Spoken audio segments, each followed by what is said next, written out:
Hello, Woo friends and family. This is Molly coming to you on October the 4th, 2020. And I just want to touch base with everybody because these are such unprecedented, difficult times. My heart is with our friends in California, everyone who's being affected by these wildfires that are unlike anything we've seen in our history. Prayers are with you, and I hope as much as possible we can get the help that's needed to control the fires and help everyone get back on their feet, have what they need to start over. It's unbelievably tragic. And when I look at what's happening in the Gulf Coast, we've got cousins in Lake Charles, Louisiana, and just from them I'm seeing the view of the devastation happening to thousands and thousands. And again, it's unprecedented events in our history, climate-wise, that are affecting us, and not enough response to help people that's needed. But I pray that we'll get that better aligned to get people what they need in this case of an emergency. And then, of course, we've got COVID, and we've got 200,000 children who've lost parents, parents who've lost children. We've got nurses dying, doctors dying, teachers dying, and still we're sending kids back to school in unsafe conditions to bring this disease back to their families. It's unbelievable what's happening in America right now. Oh yeah, and Trump got COVID, and seems like he should have shown more protection even as the helicopter came flying down and making a big show of getting on it to go to Walter Reed. And I guess his $750 of taxes are going to pay for a couple of minutes at the hospital, and that'll be great. I can't imagine how much it's costing to treat him and protect him from something that so clearly could have been prevented. And I, like many Americans, are wondering, why have we allowed this disease to take over our nation when it was so easily preventable? Way back when we were worrying about anthrax and things that were going to happen in Iraq and a war in Iran, we had preparations for an N95 mask for every school child in case they needed it. It cost less than $1. It could save a life. So what was wrong with our country that we disbanded the pandemic team and then invited everyone to come over from Europe, which was teeming with COVID, and crowd into the airports when we didn't have facilities testing people as they came in? Oh yeah, we shut the walls to China a little bit late. We knew this was happening back in October, November. We knew it. We knew it. We could have stopped this in America.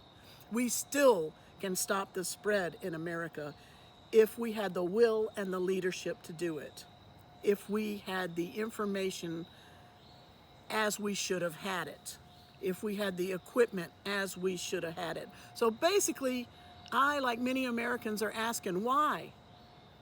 Why did 200,000 Americans lose their lives in a way that we shouldn't have? And I think the answer is really not as obvious as you'd think. It's not that Trump did not want to panic us. Oh, he's tried to panic us about a lot of things that aren't trouble at all. No, it's because it's like the fire that he set to cover up the bigger crime that was going on already. What is that? That is the theft out of our federal reserves that is going on. I want to refer to you to a PBS article, March the 20th, I believe it is. Federal Reserve to lend $1 trillion a day to large banks. $1 trillion a day. I looked up this article after seeing a tweet from Thomas Kean dated August the 16th. First time in U.S. history, the U.S. government controls stock prices. The Fed and Mnuchin are buying 1,250 trillion, trillion, of corporate bonds, resulting in spikes in the stock market prices. I look at our own U.S. senators, David Perdue and Kelly Loeffler, who's very well connected to the U.S. stock market, as you might see with a little bit of research. These are both senators who profited from this pandemic, not just in the sales of their tourism stocks and then buying protective gear stocks and Zoom stocks right after they heard information about how dangerously and deadly this pandemic would be, without letting us know. They didn't do their job, of course. They did the opposite of their job. They killed us. They killed Americans by their negligence. And President Trump, if we were daring to call him president, because he was not elected legally, when you have someone cheating, they don't win. They just cheat to get into a position.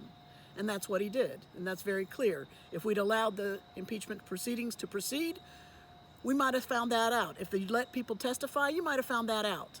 Instead of calling it a sham, you might have saved 200,000 lives.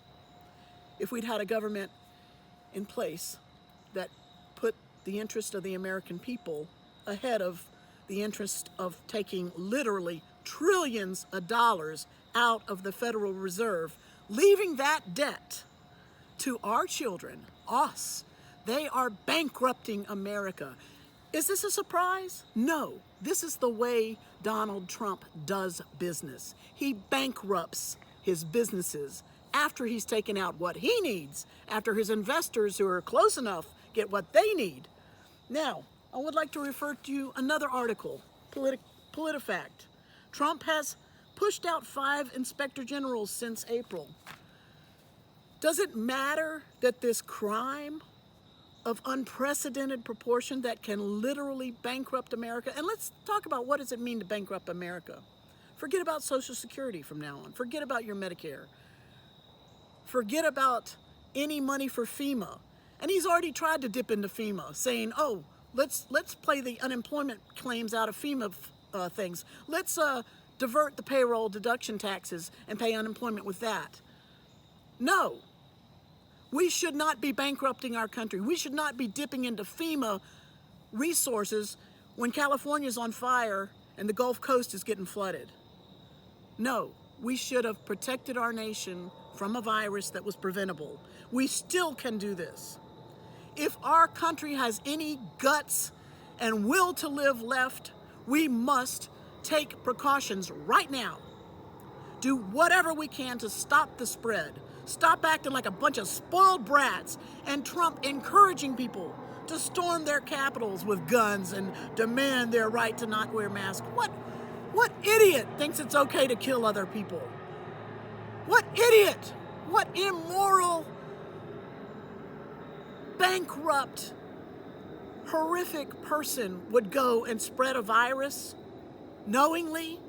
That's our president. Oh, he's not an idiot.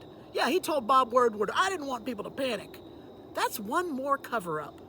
I didn't want people to notice that we are taking literally trillions of dollars in emergency funding to transfer it through the stock market, launder it on through cryptocurrency and whatever else we can use. And I'm getting rid of the inspectors general so they can't see what's happening. No, this whole virus, this spread, these deaths, this pandemic in America is a cover-up of a theft of unprecedented proportions that was already happening. Some people say it was already started back in November. And Trump let this virus spread so that he could have a convenient excuse for bankrupting the United States of America. Do I think he orchestrated this? No, but he's definitely a player of enemies of our state. And he's definitely a player and employed. Oh, you want to see his taxes? See who's paying his bills. We should see that. We should have heard about it. You want a hearing? We don't need to be worrying about who's the next Supreme Court justice. We need to know who just stole trillions of dollars out of our money using the death and life-threatening pandemic as a cover for it and spreading it, denying the CDC, when he brought people over from the cruise ship, the CDC said, don't do that. We're not prepared for that. That's the wrong thing to do. No, so he made them stand down, got Health and Human Services people on a plane with infected people, and then sent them out all across the country without testing, without quarantine. What better way to spread it all across the United States? What better way than to say we don't have enough tests? Oh, we got plenty of tests. Obviously we didn't.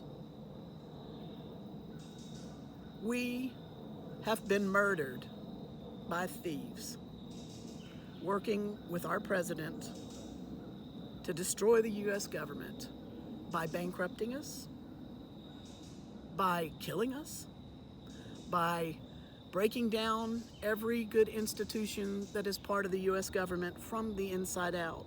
When you see soldiers who do their job being fired, when they sound the alarm, hey, we got COVID, we need to treat these soldiers, and they're fired. When you got a soldier saying something's going wrong, our military is being shortchanged, and he gets fired. When you see soldiers at Fort Hood murdered on base, and there's not a proper investigation of it, not just one. When you got Russian ships that shouldn't be in our waters off the Georgia coast, and they say, oh, we're just watching the SpaceX launch. When you got Russian airplanes threatening our planes, you think something's not going wrong? What's wrong with the U.S. senators from Georgia? Why aren't you protecting us? Why didn't you protect us? Are your millions in stocks worth that much? Is your political power worth that much? Okay, this is depressing as hell. And I'm sorry to deliver such awful news, if you hadn't heard it already. Because I think mostly you're going to hear the news about whether or not Trump knew that he was infective and was infecting other people before he got on the helicopter to go to Walter Reed. That's not the big story right now. The big story is he just bankrupted the United States of America using COVID as a cover. Again, it's like catching the house on fire so they don't notice that you just walked out with the safe. But America is still strong. The people of America are strong. I hope. And I hope we are smart enough and have the will to admit something horrible just happened. And we can rebuild. And I hope we have enough compassion for each other to help. I hope we have enough realization of what we need to do to get back on our feet, to know it's going to take some money put in the right hands. We need to let people have food on the table and a place to live. We don't need to boost up the stock market so that the economy looks good for the president, so more can be stolen before we realize it. Okay, enough of that. I just want to let y'all know I'm here for the long haul. I'll be with you every day through the end of the year, God willing, to keep us posted on things we can do to help each other. One thing I'm going to do is put this bumper sticker on my car. Yay! All right? Of course, if you're not registered to vote, quickly go do that. Register to vote. My voter page at the Secretary of State's page, get your info. Make sure you are still on the rolls if you or have any question. But also, help anyone in your neighborhood you can. Read up on what's really going on. Check out that PBS article. I'll put a link to it. And let's take care. Lots of love. Wishing you all the best. Molly Reed Woo.